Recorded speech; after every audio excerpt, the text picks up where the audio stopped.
Greetings, adventurers, travelers, and fellow keepers of the lake. How are you all doing? Welcome back. I was a bit tired of making tips and tricks videos, and I tried streaming. That kind of worked and kind of didn't. And after a while, I thought, what is the type of content that I want to watch? I design all these encounters, I design all these little things, quirks, bits and pieces that I then use in my games. And when I'm stuck, I would like someone else to share their bits and pieces. It can be encounters like Runehammer's rune design, or it can be an NPC, a tavern, interesting fact about the world. So, what do I have for you today? I want to make custom dice. I saw Runehammer's new dice, and I already have a set of the regular dice set, but shipping, living in picking Serbia, made me figure out how to make these.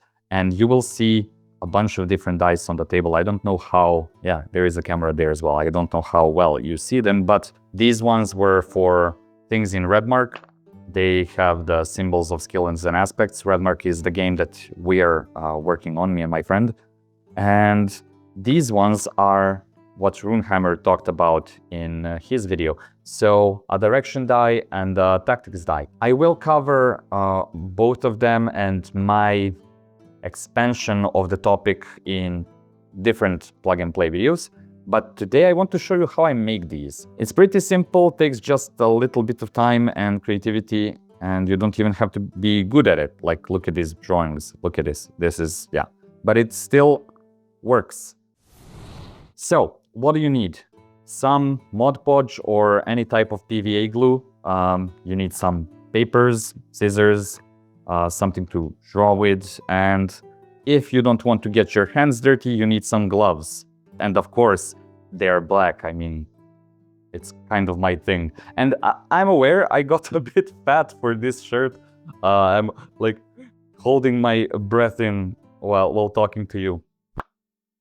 We need a D6. Does it work with other types of dice? Maybe if you have bigger ones, but D6s are kind of the best. It's good if you have a big D6. You see, this is the big one. I don't have a regular one around, but these are those story dice for kids. They're useful for game masters, like you can generate stories and things with them, but I don't really need them for that. I much more prefer to have these dice.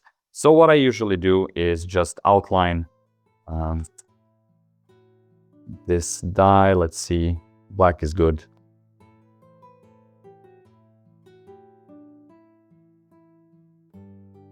Try to do better. Maybe I can put it here, but I'm still a bit short on space. Wow. Efficiency, everyone, efficiency. That's why you're here. For efficiency. Okay, I managed to put some here.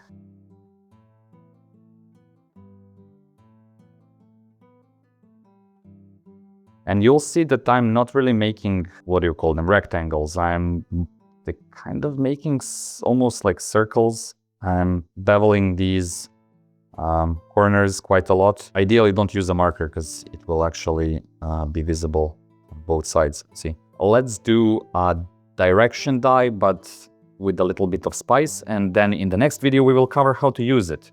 So I want to draw different kinds of arrows. You will see how that will turn out in a bit.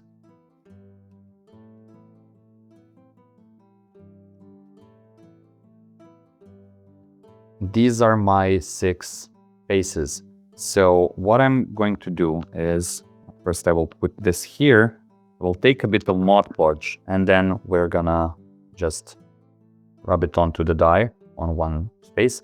Be sure to get the bevels. You see how it bevels on the side. I don't know if that's the right word for it, but yeah, we will just put that on top. And you can already start to like bevel the edges. The Mod Podge is gonna become sticky very soon, so you can do something like this.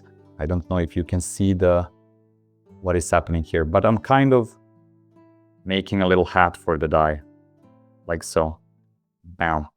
And we are gonna just repeat that for other faces. And this is getting dry pretty fast. The paper is soaking in the Mod Podge. Even if you cover things that you already did with Mod Podge, that's just gonna make it more resilient. So don't worry about it. It's fine. Bevel these edges. Watch out for your gloves not to get glued on top. Bevel, bevel, bevel. See? And then the last one, we just go over everything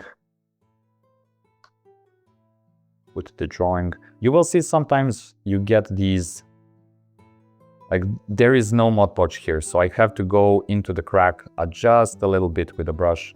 Didn't have my miniature brushes. I don't want to destroy them for this.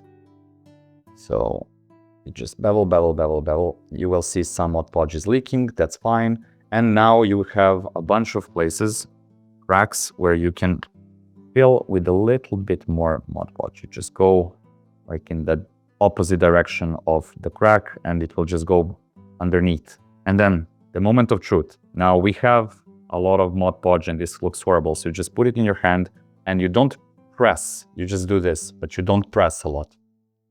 Then you look at it. Is everything beveled? Not quite. As soon as it gets too sticky, you should stop. You don't want to tear the paper. Okay, it's done. It actually turned out amazing. Look at this. I hope the upper camera is getting this. It is solid, and since Mod Podge is drying very, very quickly, yeah, we have another dye. So if you want to find out what this dye is for and how we can use it to spice up our games and decrease the cognitive load, that's basically what I'm making these for. Join us in the next video. Subscribe, you know, you click subscribe and the little button, a little bell, and you know when the next video is out. That's it for today. I hope you enjoyed the first episode of Plug and Play. So with that out of the way, I bid you farewell, keepers.